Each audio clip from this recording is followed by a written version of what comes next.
ఒక ego satisfaction, నేను గెలవాలి, నా ఆర్గ్యుమెంట్ గెలవాలి. ఇప్పుడు ఆయన డైరెక్ట్గా ఈవెన్ ఏమనలా, కానీ ఆవిడ గుమ్మడికాయ దొంగంటే భుజాలు దొరుకున్నట్టుగా నువ్వు నన్ను కూడా అనేసావు, నువ్వు నన్ను కూడా అనేసావు, నువ్వు హీరోయిన్లు అన్నావు కాబట్టి నేను కూడా హీరోయినే కదా అంటే చాలామంది ఆయన అమ్మాయిలు అన్నాడమ్మా, హీరోయిన్లు అన్నాడు, నువ్వు అమ్మాయి ఆంటీ అని ఒకటి పెడుతున్నారు. నేను I'm not supporting that, but కొంతమంది ఏమో నువ్వు ఇదివరకు కదా ఇష్యూ అయింది కదా, నువ్వు దీంట్లో హీరోయిన్ కనబడి నేను చూడలేదని కొంతమంది పెడుతున్నారు. ఆవిడ మీద కోపం అలా రిఫ్లెక్ట్ అవుతుంది. నిజం చెప్పాలంటే ఆవిడ మీద ఎందుకు కోపం జనాలకి? ఎందుకంటే నువ్వు ఒక కల్చర్ని, ఒక జనరేషన్ని తప్పుదోవ పట్టించే రకంగా నీ మాటలు ఉన్నాయి. ఎందుకంటే దీనికి సాక్ష్యం కూడా నేను చెప్తాను. జబర్దస్త్లో మీరు చేస్తున్న పని ఏంటి?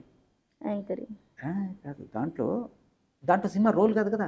You are doing as if you are Anasuya.